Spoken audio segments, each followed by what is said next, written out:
পরমপিতার রাতুল চরণে আমার শতকোটি প্রণাম জানাই। পরমাত্মা জগৎজনের শ্রী বড় মায়ের চরণে আমার শতকোটি প্রণাম জানাই। পরম পূজ্য বাহাদুর শ্রী বর্দার চরণে আমার শতকোটি প্রণাম জানাই। পরম পূজ্য বাহাদুর শ্রী আচার্যদেবের চরণে আমার শতকোটি প্রণাম জানাই। উপস্থিত প্রত্যেককে আমার সশ্রদ্ধ রাও জয় গুরু জানাই। এতক্ষণ ধরে ঠাকুরের গানের কথার মধ্য দিয়ে তাকে অনুভব করছিলাম আমরা। পরম পিতাকে নিয়ে জীবনে চললে কতটা আনন্দে থাকতে পারি সেটা বোঝা যায় যখন তাকে নিয়ে চলি জীবনে। হয়তো জন্ম আমাদের আশ্রমে হয়েছে, পূর্বপুরুষের সংস্কার আমরা থেকে ঠাকুরকে পেয়েছি। এটা আমাদের কত জন্মের যে সার্থকতা, কত জন্মের যে পেয়েছি তাকে নিয়ে চলার জন্য। সেটা সবচেয়ে বড় জিনিস যেটা লাগে, দীক্ষা আমরা নেই অনেকে। দীক্ষা মানে যা আমার জীবনকে দক্ষ করে তোলে, art and technique how to efficient in life.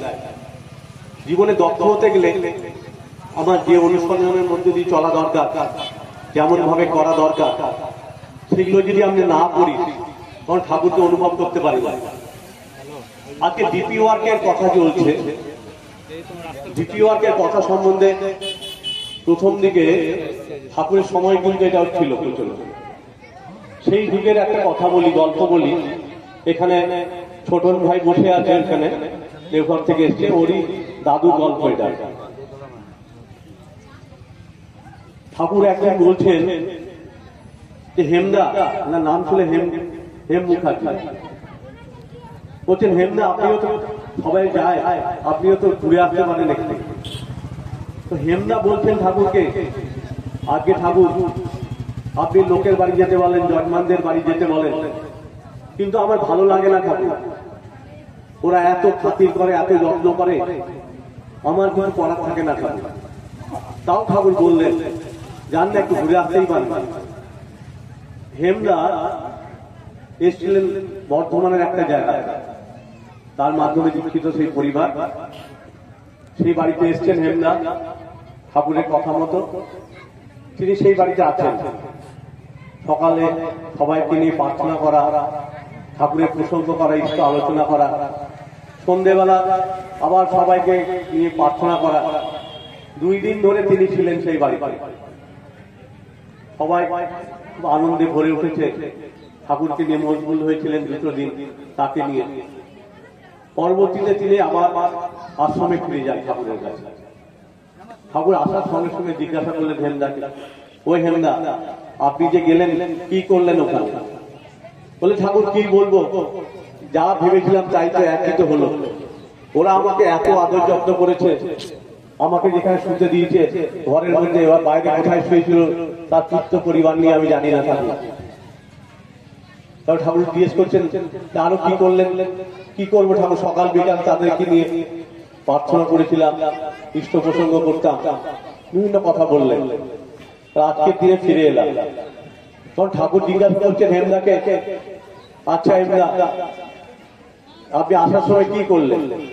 লাগে ঠাকুর কি করবো, পরিবারে যারা ছিল তাদের মঙ্গল প্রার্থনা করলাম পরম পিতার কাছে।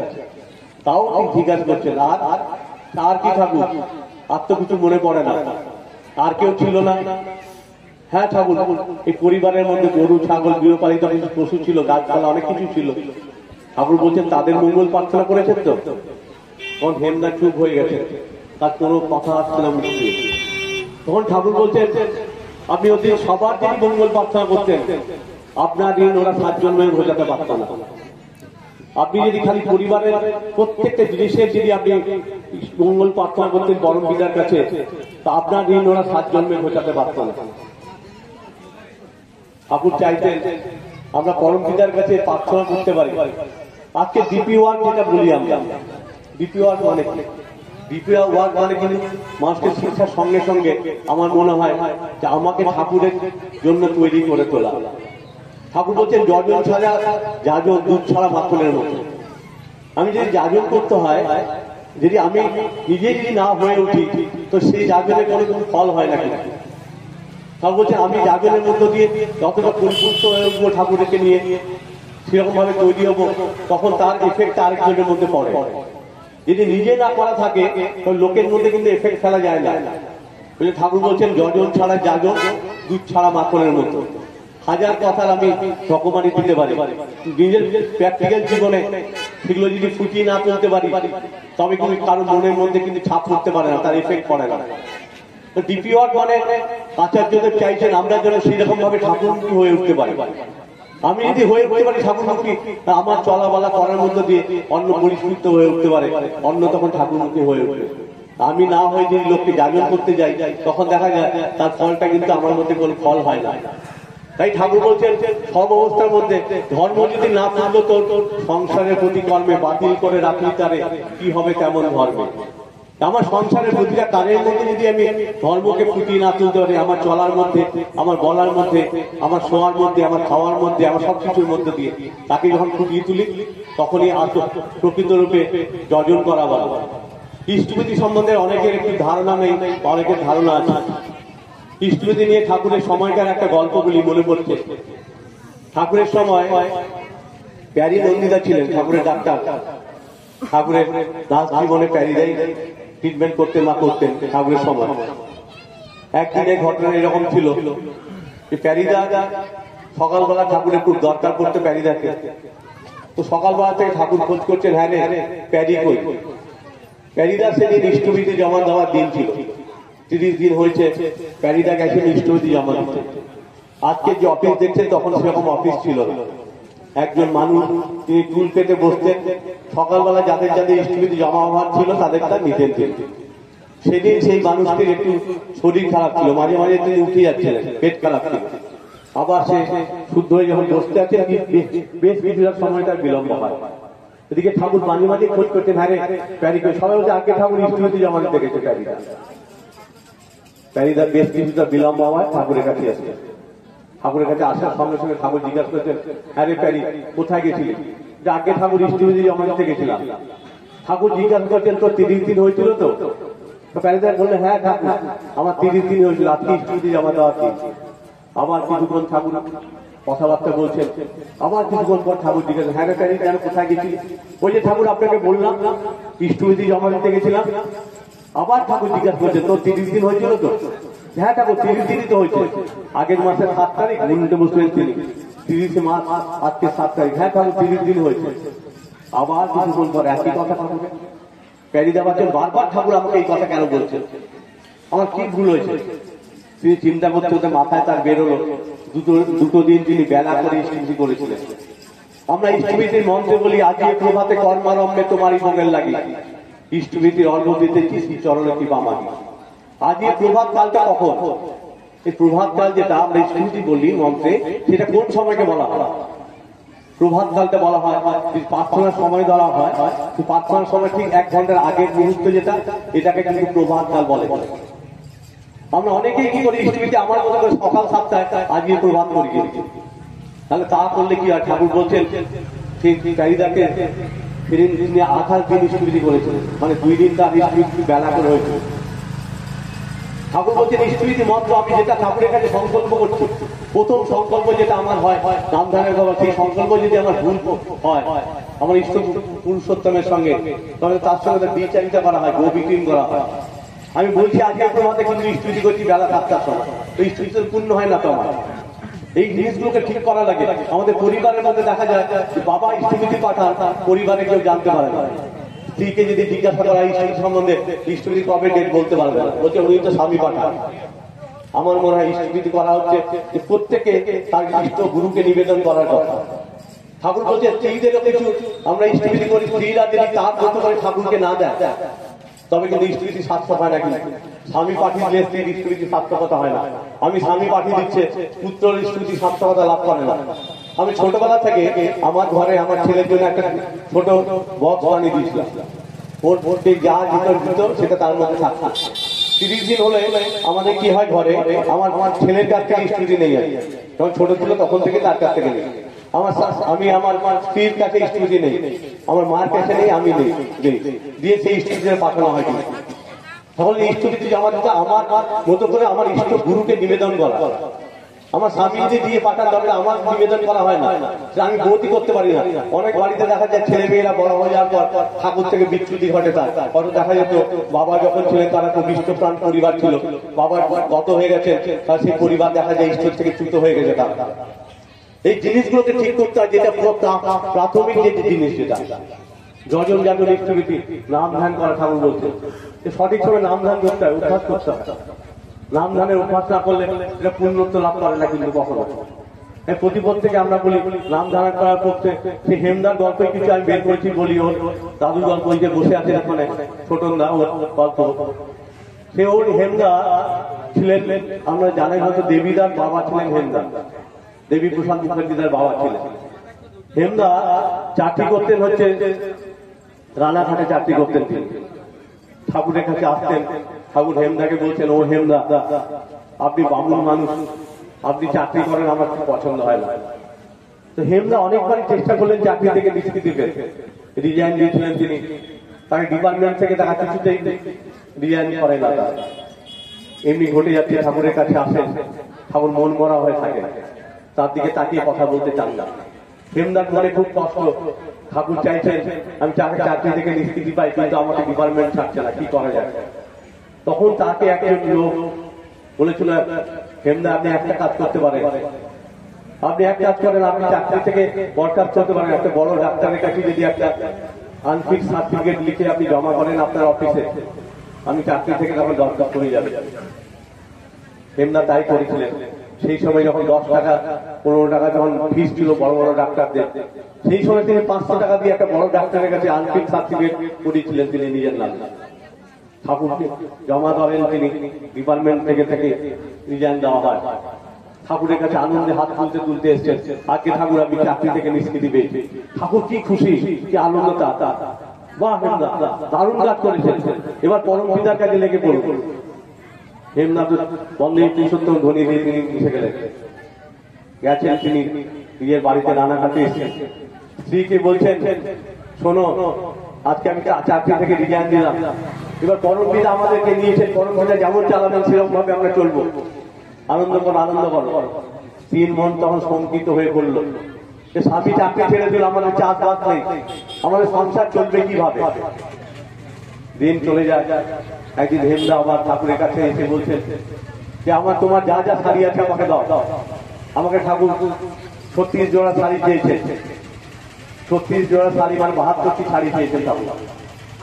হেমদা স্ত্রী ঘরে গেলেন, নিজে পরনের শাড়িটা খুলে দিয়ে দিলেন, এই নাও শাড়ি। আর নেই না, আর নেই। তিনি গামছা পরে থাকলেন। হেমদা কি করলেন, তার স্ত্রীর কোনো দিকে কিছু দেখলেন না, সেই শাড়িটা মাথায় নিয়ে বন্দে পুরুষোত্তম ধ্বনি দিয়ে ঘর থেকে বেরিয়ে গেলেন। এই হেমদা স্ত্রী 1 মাস গামছা পরেছিলেন, কোনো শাড়ি ছিল না তার। ঘুরতে ঘুরতে সেই শাড়ি সংগ্রহ করেছিলেন তিনি। এই ভক্তলোকের জীবনে 2 বার তিনি মৃত্যু মুখে পড়েন, আর 2 বার তিনি ঠাকুরের দয়ায় বেঁচে আসেন। একবার রানাঘাট স্টেশনে তিনি উঠতে গিয়ে হঠাৎ সামনে ট্রেনটা দেখতে পান। তার পরবর্তীকালে তাকে দেখা যায় লাইনের ওপারে দেখা গেছিল, তিনি জীবিত ছিলেন, তার শরীরটাকে পাওয়া গেছিল। 2 বার তিনি সুস্থ হন। এই লোকের জীবনে আরো কয়েকটা ঘটনা, ছোট ছোট ঘটনা ছিলেন। তখন ছিলেন দেবীদা MA পাস করেছেন, 5 ক্লাস পাস। মা তখন খুব খুশি, বাবা তো বাউন্ডলে ঠাকুরের কাজ নিয়ে থাকে, দেবী কিন্তু অন্তত চাকরি করবে, চাকরি করে আমাদের সংসারটা চলবে। মা আনন্দে উৎপেল হয়ে আছেন। কোথা থেকে হেমদা বাবা আসলেন, এসেই বলছেন, আই দেবী তুই নাকি ভালো রেজাল্ট করেছিস, চল ঠাকুরের কাছে চল, ওই ঠাকুরের কাছে নিয়ে যাই। মা মন তো শঙ্কিত হয়ে পড়ল, এই ঠাকুরের কাছে নিয়ে চললো। এই দেবীকে তো আবার রেখে আসছে না ঠাকুরের কাছে, দেবীকে গুছিয়ে নিল সব কিছু। মার মন তখন সংখ্যায় আশঙ্কিত, দেবীকে নিয়ে চলে গেল বাবা, দেবীকে নিশ্চয়ই ঠাকুরের কাছে রেখে আসছে, মনটা তার দুরু দুরু করেছে। যেটা তিনি কল্পনা করেছিলেন যে দেবীর অন্তত বাবা চাকরি না করুক, ছেলেটা অন্তত চাকরি করলে আমাদের সংসারটা ভালোভাবে চলবে। দেবীদা ঠাকুরের কাছে গেছেন, বাবা নিয়ে গেছেন, প্রণাম করেছেন, বলে ঠাকুরকে বললেন, আগে ঠাকুর দেবী MA পাস করেছে, 5 ক্লাস পাস। ঠাকুরের বাহ পরম পিতার ভালো কাজ পেয়েছে, ওকে আমার কাছে রেখে যান, সব ব্যবস্থা করে যান, আর ওকে আমার কাছে থাক, দেবী আমার কাছে থাক। বাবা তখন মহা খুশি। হেমদা ঠাকুর রেখে দিলেন ছেলেকে, সব ব্যবস্থা করে দিয়ে বাড়ির পথে এসছেন তিনি। হেমনা তার স্ত্রী তখন দূর থেকে দেখতে পাচ্ছেন স্বামী আসছে, আর মনের সংখ্যা ছেলেকে আবার ঠাকুর বাড়িতে রেখে আসেননি তো। তিনি পিছন দিকে দেখছেন, হেমনার পিছনে কাউকে দেখতে পাচ্ছেন না। হেমনা তাকে ছাড়িয়ে চলে এলেন ঘরে। মা তখন ছুটতে ছুটতে আগের দিকে এগিয়ে গেলেন। ওই দেবী পিছনে নেই তো কোথাও, দেখলেন কোথাও দেবী নেই। আবার ঘরে এসছেন, এসে ধরেছেন, তুমি আমার ছেলেকে কোথায় রেখে আসলে বলো। ঠাকুর নিয়ে নিয়েছেন, আর চিন্তা নেই। মন্দির পুরুষোত্তম ধ্বনি দিলেন তিনি, ধ্বনি দিয়ে মাকে বলে আসার হলে তুমি আরাম থাকো, পরমপিতা আমাদের সন্তানকে রেখে দিলেন, আমরা মা খুশি বলে তিনি ঘর থেকে চলে গেলেন। আমার মার মনে আশঙ্কায় ভরে গেল, আমার কি হবে, এখন কিভাবে চলছে। এই দেবীদার পরিবার অনেক ঘটনা আছে, আপনি পথে বলি। তারা দেওঘরে চলে গেছিলেন পরবর্তীকালে। হেমদার জীবনে অনেক ঘটনা ছিল, ঠাকুর তাকে চাইতেন, বিভিন্ন ঘটনা ছিল। লাস্টের দিকে একটা ছোট ঘটনা বলি। হেমদার পেটে আলসার হয়েছিল, তখন তারা থাকতেন মনমনি ধামে। মনমনি ধাম কোনার দিকে থাকতেন তারা। আলসার হয়েছে পেটে, 1 মাস ধরে হেমদা বিছানা থেকে নামতে পারছিল না। তখন এত ওষুধপত্র ছিল না, অ্যান্টিবায়োটিক ছিল না তখন। ঠাকুরকে জানানো হয়নি। পরবর্তীকালে যখন শয্যাশায়ী ছিলেন তিনি, তখন ঠাকুরকে জানানো হয়। আগে ঠাকুর হেমদা শয্যাশায়ী, বিছানা থেকে নামতেই পারেন না, পেটে আলসার, প্রচন্ড আলসার। মৃত্যুর দিকে ধীরে ধীরে যেন তিনি চলে যাচ্ছেন। ঠাকুর ডাকলেন প্যারিদাকে, ডেকে বলছেন, যাও তো ডাক্তার, তুমি হেমদাকে ডেকে নিয়ে আসো। প্যারিদা তিনি ডাক্তার, তিনিও জানেন সব কথা। ধীরে ধীরে তিনি গেছেন। হেমদার ঘরে গিয়ে দেখছেন হেমদার বিছানায় শয্যাশায়ী। তিনি বিছানা থেকে নামতে পারেন না, পিঠটা পায়খানা সব বিছানাতেই হয়। যেহেতু ঠাকুর বলেছেন, প্যারিদা হেমদার কানের কাছে গিয়ে বলছে, আগে আপনাকে ঠাকুর ডাকছেন, আপনি চলেন। প্যারিদা দেখলেন কি করা যায়, ঠাকুরের কথা বলতেই হলো তাকে। হেমদা তখন ধীরে ধীরে ধীরে ধীরে যে বিছানা থেকে নামতে পারেননি, ঠাকুরের কাছে যেতে হবে শুনে ধীরে ধীরে ধীরে কাপড় পরলেন, একটা লাঠি ঠকঠক করে আস্তে আস্তে আস্তে ঠাকুর বাড়িতে গেলেন। দূর থেকে ঠাকুর বসে আছেন, ঠাকুরের কাছাকাছি এসছেন হেমদা। ঠাকুর দূর থেকে বলছেন, হেমদা আর আসতে হবে না আপনাকে, আপনি এক কাজ করেন, এখনই আপনি পেছনে হাঁটা দেন, আমার জন্য 70 টাকা নিয়ে আসেন। হেমদা ভাবছেন, ঠাকুর কি আমার অসুখের কথা জানেন না? আজকে আমি প্রথম বিছানা থেকে নামলাম, মাথা ঘুরছে, সবচেয়ে চক্কর দিচ্ছে, আমি খেতে পারি না, এখন হয় না। ঠাকুরের কাছে আসতে, ঠাকুর আমাকে এখন টাকা চেয়ে বসলেন, 70 টাকা আমি কোথা থেকে দেবো? আমি তো এখন ভাবতে বিছানা থেকে নামতে পারি না। ঠাকুর কোনো সময় এখান থেকে ফেরেন, আপনি ওইখান থেকে যান। হেমদা ধীরে ধীরে আবার ফিরে আসলেন। মেন গেটটা দেখেছেন না, ঠাকুর বাড়ি গেটের উপরে বসলেন, যদি 2-4জন লোক পাওয়া যায়। একটা লোককে পেলেন না। ধীরে ধীরে তিনি ঘরের কাছে আসলেন। ঘরের কাছাকাছি এসছেন, দেখে মাথা চক্কর দিচ্ছে, অন্ধকারের মধ্যে যেন তলিয়ে যাচ্ছে, জ্ঞানটা শূন্য হয়ে যাচ্ছে আস্তে আস্তে, জ্ঞানটা থাকছে না। পরবর্তী ঘটনা হয়েছিল, হেমদা মারা গেলেন। হেমদা মারা গেছেন, ঠাকুরকে খবর দেওয়া হয়নি। ঠাকুর ভোগের সময় তখন ছিল, সবাই জানেন, অনেক বেশ কিছুক্ষণ সময় অতিবাহিত হয়। হসপিটালের ডাক্তাররা এসে দেখে, তাকে এবার শ্মশানে নিয়ে যাওয়ার ব্যবস্থা হচ্ছে, বাইরে ফিরিয়ে দেওয়া হচ্ছে, কুলটুল দেওয়া হচ্ছে অনেকটা। ঠাকুরের কাছে জানানো হয়, ঠাকুরের ভক্ত হয়ে যাওয়ার পর ঠাকুরকে জানানো হয়। 1 ঘন্টা প্রায় অতিবাহিত হয়ে গেছে। তার পরবর্তী আলো ঠাকুরকে বলা, আগে ঠাকুর হেমদা মারা গেছে। ঠাকুর বলে, মারা গেলেই হলো, আমি আপনি 70 টাকা চেয়েছিলাম, ওই প্যারি যাতো কি আমার টাকাটা নিয়ে আসো। প্যারিদা নিজেও ডাক্তার, তাও জানেন তিনি। প্যারিদা বলছেন, ঠাকুর আর কিছু বলতে দিলেন না। ঠাকুর বলছে, যা যা তাতে যা, ওর কাছে আমার টাকাটা নিয়ে। ও কি বলছে, এটা কি করে আমি জানি না, তুই টাকা আমার নিয়ে।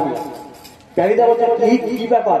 ঠাকুর মরা মানুষের কাছে পাঠাচ্ছেন আমাকে, আমি জানি যে যা মারা গেছে, ডাক্তার সার্টিফিকেট লেখা হয়ে গেছে, ডেথ সার্টিফিকেট লেখা হয়ে গেছে। তাও ঠাকুরের কথা মতো প্যারিদা ধীরে ধীরে ঘরে গেলে, বাইরে ফিরিয়ে দেওয়া হচ্ছে, চন্দন দিয়ে দেওয়া হচ্ছে, ফুল দিয়ে সাজানো হচ্ছে, শ্মশানে নিয়ে যাওয়া হবে। মরা মানুষের কানের কাছে গিয়ে প্যারিদা বলছেন, ও হেমদা, আপনাকে ঠাকুর যে টাকাটা চেয়েছেন সেটা দিয়েছেন?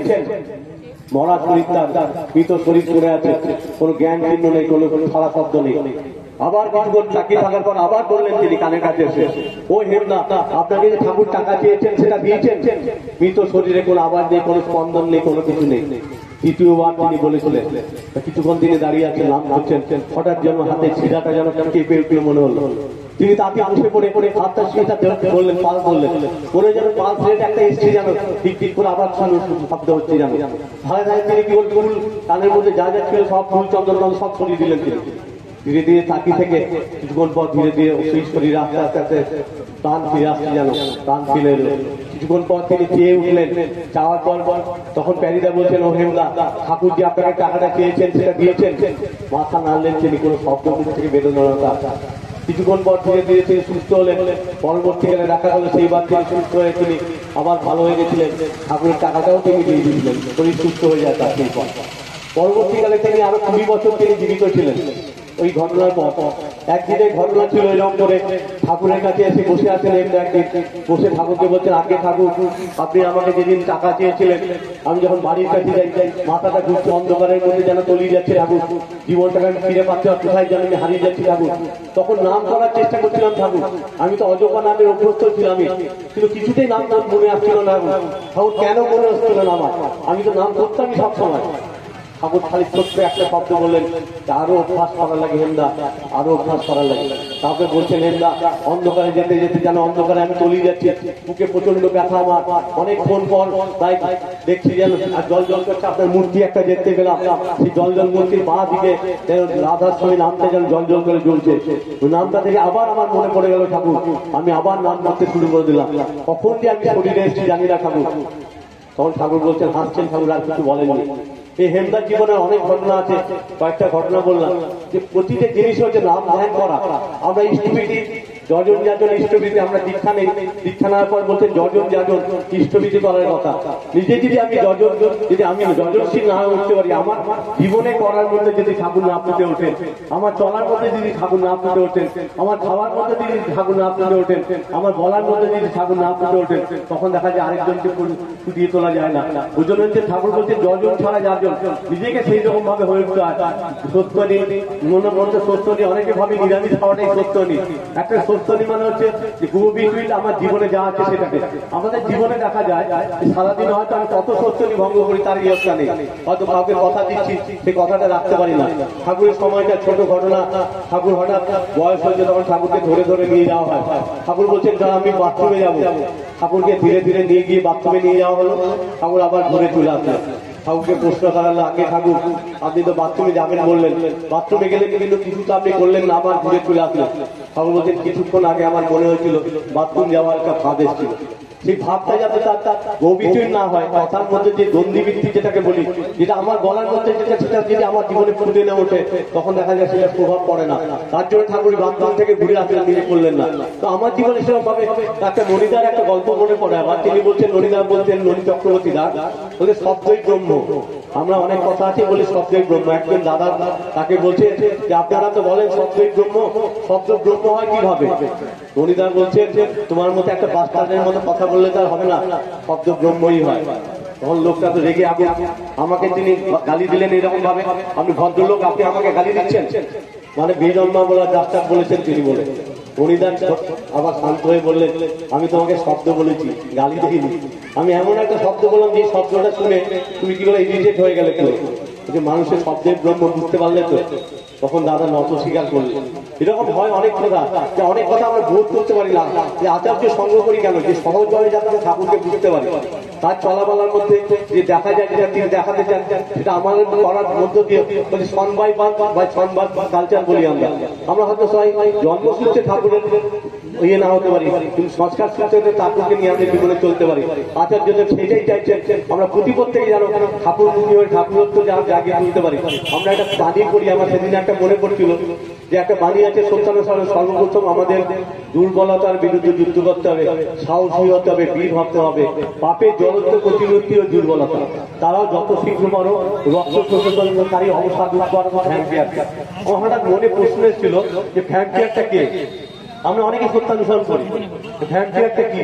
ঠাকুর কি বলতে চাইছে? ভ্যাম্পিয়ার ওখানে লেখা আছে যে ভ্যাম্পিয়ার একটা কাল্পনিক জন্তু, কিন্তু অরিজিনালি না। ভ্যাম্পিয়ারটা কি? রক্ত শোষণকারী নাকি একটা জন্তুকে ভ্যাম্পিয়ার বলা হয়। তাই ঠাকুর সত্যানুসরণে এটা দিলেন কেন? আর মন থেকে এলো, দাদা একদিন বলছিলেন যে প্রতিটা মানুষ কিন্তু ভ্যাম্পিয়ার। কিন্তু আমার জন্ম যখন হয়েছে মায়ের গর্ভে, তখন মায়ের গর্ভে যখন আমি ছিলাম, তখন মাকে শোষণ করে খেতে খেতে খেতে খেতে কিন্তু আমি আস্তে জীবন আমার গড়ে উঠেছি। কিন্তু মায়ের গর্ভে আমি তখন মাকে খালি খেয়ে গেছি, শোষণ করে গেছি। তাহলে আমিও তো একটা ভ্যাম্পিয়ার। যে শোষণ প্রবৃত্তি যার মধ্যে আছে, যে শোষণ প্রবৃত্তিতে যার জন্ম হয়েছে, সে তো ভ্যাম্পিয়ার হিসাবেই জন্ম হয়। তার প্রতিটা মানুষ কিন্তু ভ্যাম্পিয়ার হিসাবে তার জন্ম হয়। তাই ঠাকুর বলছেন সর্বপ্রথম আমাদের দুর্বলতার বিরুদ্ধে যুদ্ধ করতে হবে, সাহসী হতে হবে, বীর হতে হবে। পাপের জ্বলন্ত প্রতিমূর্তি হয়ে দুর্বলতা। তারা যত শিশু পর রক্ত শোষণকারী অবসাদ উৎপাদক ভ্যাম্পিয়ার। ভ্যাম্পিয়ারটা কিন্তু আমি, কিন্তু প্রতিটা সত্তা, প্রতিটা মানুষ কিন্তু ভ্যাম্পিয়ার হিসাবে জন্ম হয়েছিল তার। কারণ কি, তার মার গর্ভে যখন ছিল সে মাকে শোষণ করতে করতে আস্তে আস্তে তার জন্ম হয়েছিল। তার সেই শোষণ প্রবৃত্তি যেন তার দূরীভূত হয়, দূর হয়, তার জন্য ঠাকুর বলতে ইষ্টবৃত্তি কথা দিলেন তিনি।